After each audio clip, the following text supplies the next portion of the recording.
ঢুকলাম স্টেশনে, আর এত কনকনে ঠান্ডা, 11 ডিগ্রি চলছে এই মুহূর্তে, প্রচন্ড ঠান্ডা লাগছে। ঠান্ডা লাগছে, কানে আমি কিছু ঢাকা পড়িনি, আমার হু হু করে ঠান্ডা লাগছে।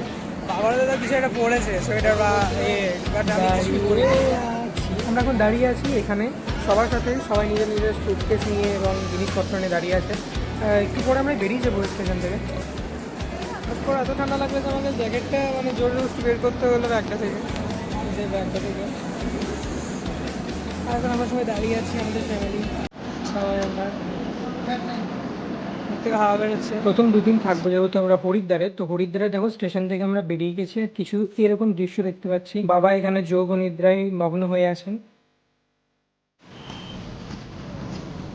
নিজের নিজের সুটকেস জিনিসপত্র বহন করে হোটেল অবধি নিয়ে যাওয়ার জন্য আমরা এখন অটোতে চাপবো।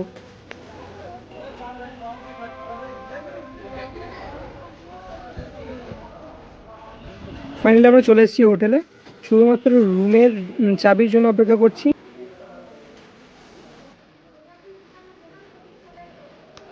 হোটেলের পেছনেই কিন্তু দেখো এখানে গঙ্গার ঘাট আছে, কি সুন্দর লাগছে চারিদিকটা দেখতে।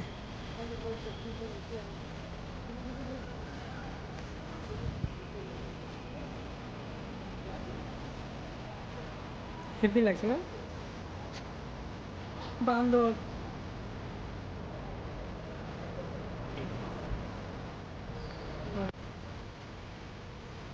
আসলে আমরা রোজ রোজ তো হরিদ্বার আসি না, তাই হোটেলের পেছনে যে এত সুন্দর একটা গঙ্গার ঘাট থাকবে এটা আনএক্সপেক্টেড ছিল।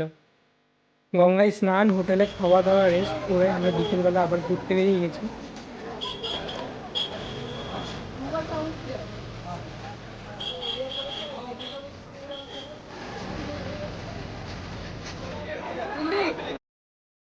কোথায় যে যাচ্ছি আমরা এটাই ভাবছেন তো?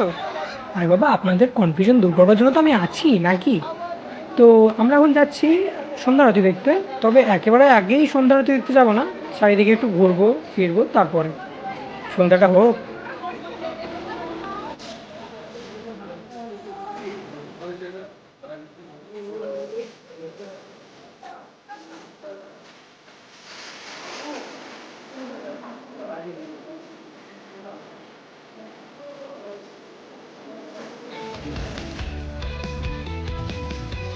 আপনাদেরকে একটা সুন্দর ভিউ দেখাচ্ছি, চলুন।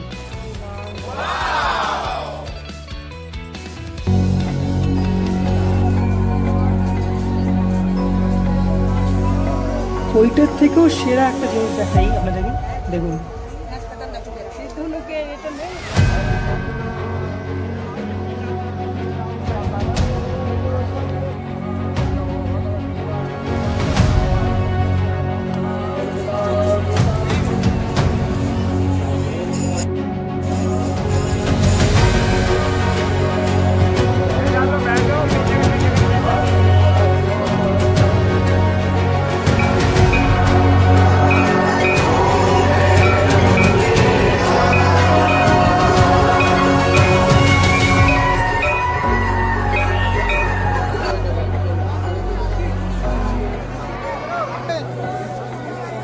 আরতি যে শেষ সেটা তো আপনারা দেখে বুঝতেই পারছেন।